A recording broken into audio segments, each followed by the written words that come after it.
Malendore. Greetings travellers. There have recently been a couple of articles by feminists which have led me to question if there are too many people looking for sexism in the media without it actually being there. Now before I continue, I want to make a disclaimer to make my position obvious. I in no way support making one gender lesser than another, and I fully support equal rights for everyone. And I do agree that many parts of the media, from advertisement to pop music, push too heavily on gender roles and stereotyping. That being said, I think it's possible to demonise one sex by too easily pulling the oppression or objectification card out. Quite simply, if we take anything that could be even remotely perceived as sexist as being actually sexist, then it is harder for people to take a movement seriously because they build and push a stereotype for themselves. It is similar to when people use the term nudist or naturist as an excuse to sell material that, while in the eyes of a naturist would be harmless, could easily be considered sexual material to someone who finds nudity sexually arousing. An even better example would be when people use nudist beaches as voyeurism spots or places for outdoor sexual activities. No matter how many times naturists like myself try to suggest that nudity and naturism are not about sex, people tend to look at the exceptions to the rule to validate their own preconceived notions. This creates a bad in-group and out-group scenario that promotes an us or them attitude, which takes us further away from equality rather than closer to it. Now to provide examples of what has caught my attention with the problem with certain feminists. Exhibit A. Feminist frequency on Sucker Punch. Let's not beat about the bush here. Sucker Punch is a stupid, silly movie. I personally felt that it makes us so bad it's good popcorn flick, but I'll save my full opinions on the review on the film itself, since I've expressed them clearly in my movie reviews video.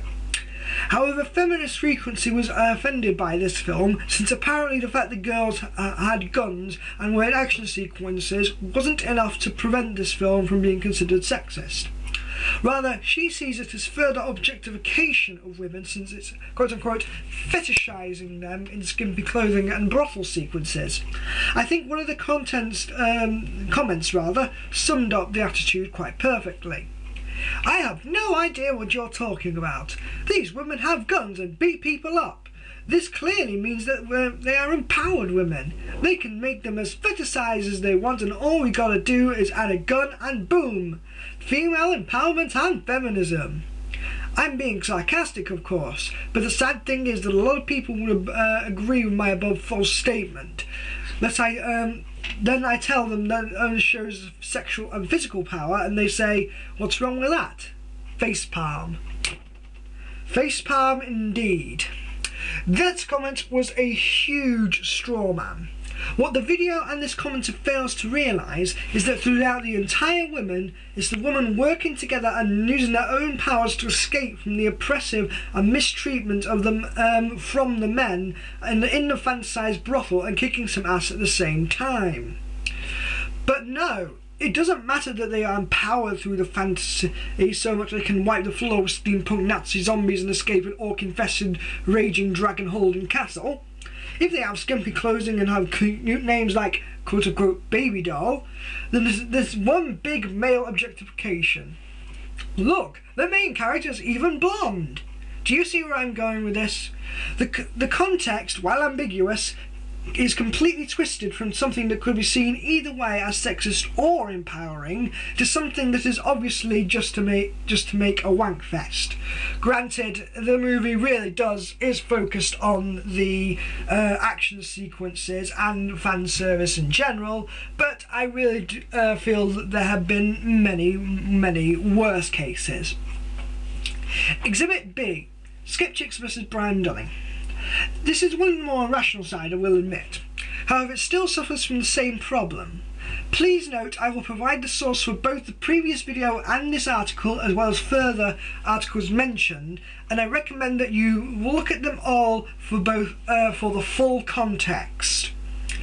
The following article talks about the single cover to a music parody celebrating the Skeptoids' 250th episode entitled A History of Knowledge, which associates many musical movements across the ages with pseudosciences at the time. The image contains Brian Dunning, creator of Skeptoid, standing authoritatively wearing a tuxedo with using an amp as a footstool, while a naked woman is kneeling before him and holding up a ball of energy. This, again, I feel is somewhat ambiguous, even if it is intended to be a parody of a Fleetwood Mac album cover.